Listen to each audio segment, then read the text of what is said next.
Semana súper relevante en medio del debate en el oficialismo para decidir si el socialismo democrático y Apruebo Dignidad se presentarán con un pacto único o en listas separadas a las elecciones del Consejo Constitucional del 7 de mayo próximo. El gobierno ha asegurado que el ideal es la lista única, pero descartó presionar para esta decisión. Vamos a conversar al respecto. Nos acompaña Isabel Castillo, académica de la Facultad de Gobierno de la Universidad de Chile e investigadora del Centro de Estudios de Conflicto y Cohesión Social, porque esta es una semana clave para el proceso constituyente. Isabel, muchísimas gracias por estar con nosotros y bienvenida.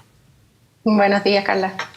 A ver, cuando partamos por esto que enunciábamos y después te quiero preguntar también por lo que está pasando el día de hoy y eventualmente mañana. Esto de la posibilidad de hacer una lista única. Cuando estamos hablando de listas únicas en el oficialismo o en la oposición, estamos pensando, entiendo, en la elección de consejeros para el 7 de mayo, ¿no? Ahí los partidos se van a tener que poner de acuerdo si es que van juntos o van separados. ¿Cuáles son las implicancias de una decisión como esa?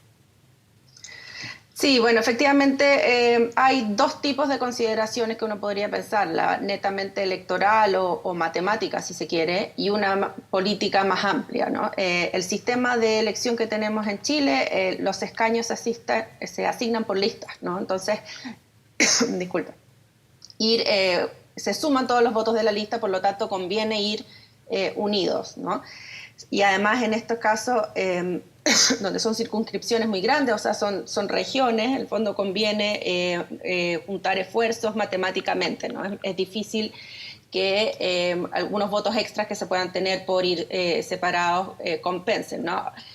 Entonces ese es un cálculo, el tema matemático que tiende a favorecer la unidad, y luego hay un tema más bien político de la identidad de las coaliciones, ¿no? El PPD y la democracia cristiana han planteado la idea de ir en una lista aparte, creo que basándose en la hipótesis de que habría un voto de centro-izquierda que tal vez lo ve más fuerte después del plebiscito, que podría no querer votar por una lista de gobierno, pero sí apoyarlo a ello. Entonces habría un posible votante ahí que se perdería si se va en lista unida, ¿no? Y eso posiblemente es así. Ahora, el tamaño de ese votante, de ese electorado es muy incierto, ¿no? Entonces yo destacaría que lo que caracteriza a esta elección es la incertidumbre, porque por una parte en los últimos años hemos tenido un electorado que Cata Araujo ha llamado como electorado infiel, ¿no? Que ha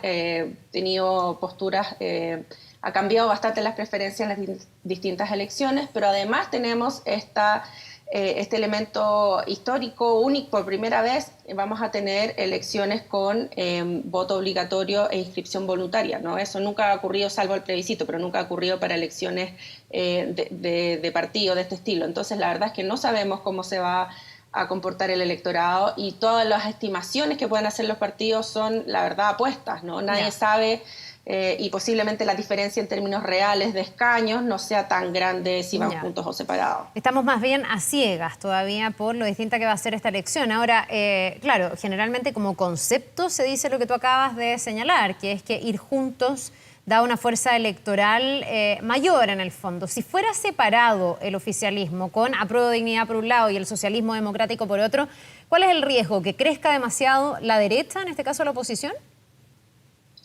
En términos agregados, yo creo que no va a haber grandes diferencias, o sea, no creo que estemos hablando de que se van a sacar muchos más escaños separados o juntos, pero también hay un tema de proyección política, ¿no? Y eso es lo que está apuntando el gobierno, o sea, en particular el PPD, que quiere ir, aparte es un partido que está en el gobierno, y sin ir más lejos, la ministra del Interior, ¿no? La jefa de gabinete es de ese partido, ¿no? Entonces también hay un tema de proyección política y de dar una señal de unidad, ¿no? El gobierno ha tenido, sabemos, ha enfrentado dificultades políticas, y ha sido un desafío este diseño de dos coaliciones. Entonces ir separados evidentemente no contribuye a eso, ¿no? Porque necesariamente en una elección hay, bueno, competencia, ¿no?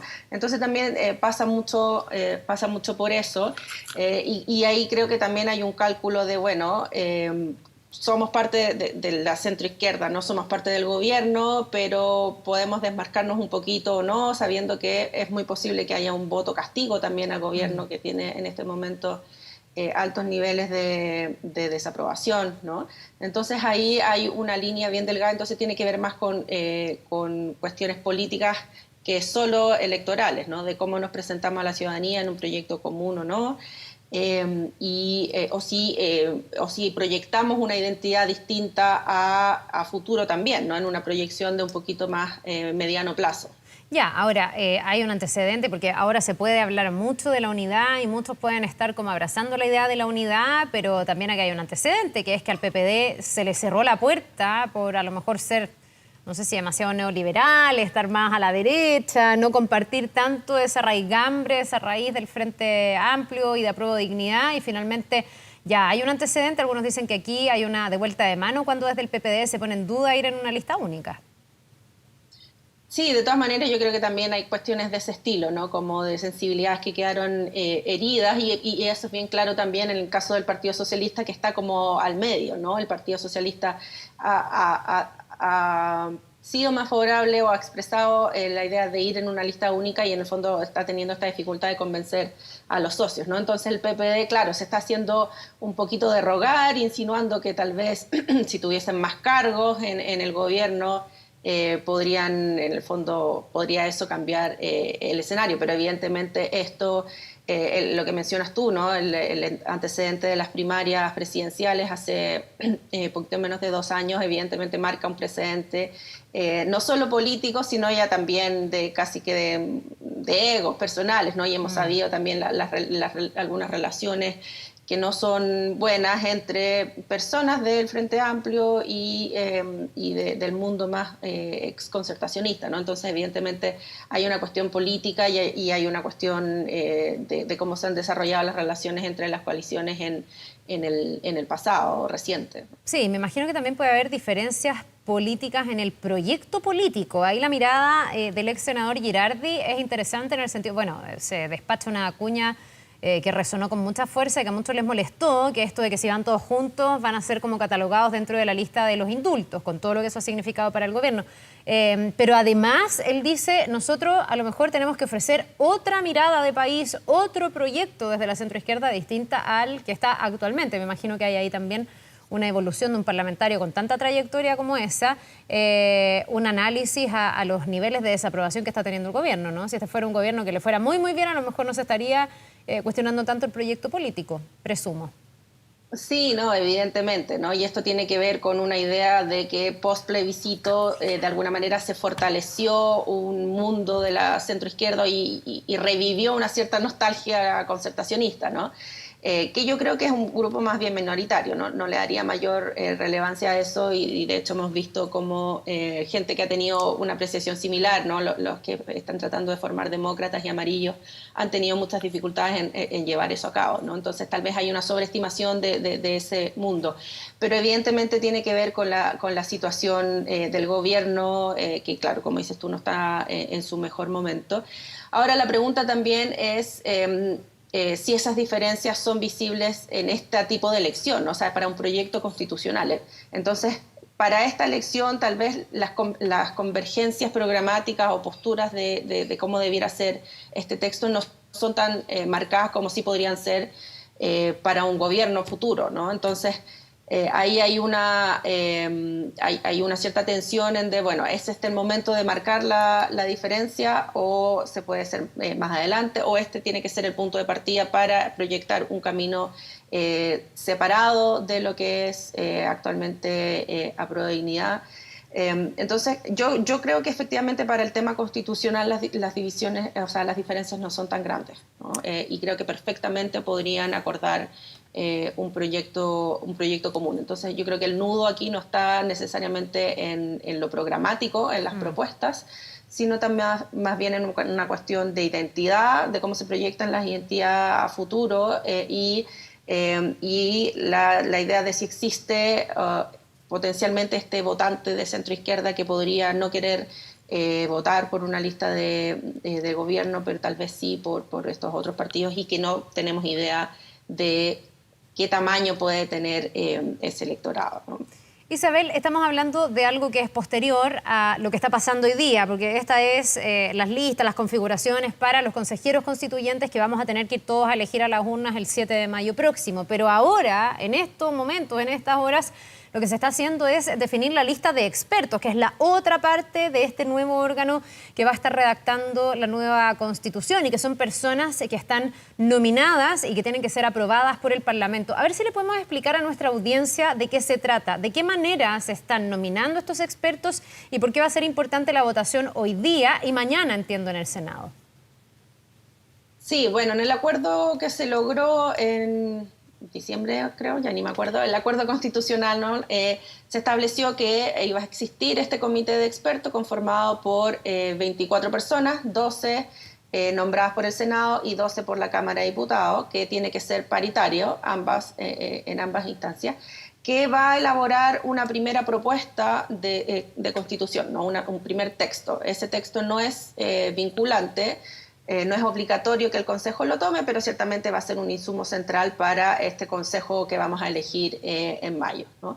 Y estos expertos y expertas que se van a nombrar en la Cámara y el Senado van a elegirse según el equilibrio de fuerzas que existen dentro de cada una de las cámaras, ¿no? O sea, ahí se hizo el cálculo de cuánto les toca a cada uno y evidentemente, por ejemplo, en la Cámara no hay una cantidad de votos que tiene que tener o de apoyos que tiene que tener cada uno de los expertos. Hay partidos muy chicos que tuvieron que ir a, por ejemplo, la Democracia Cristiana, ¿no? Que tiene una experta nominada, tuvo que ir a conseguir apoyos en otros partidos y así se han ido negociando esta lista de 12 personas que está, no me acuerdo el número exacto, pero tiene un representante Partido Republicano, uno el Partido de la Gente, y luego se divide más o menos equilibrado entre eso el es mundo con de la misma izquierda con la misma composición política que tiene el Parlamento. En el fondo las fuerzas deberían quedar más o menos igual representadas, es como un espejo.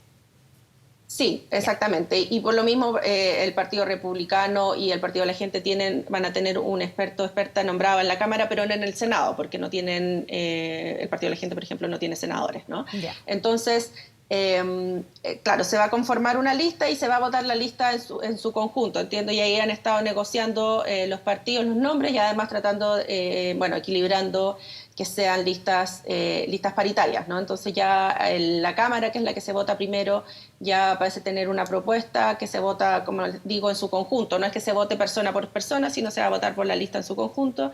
Y mañana le tocaría al Senado votar la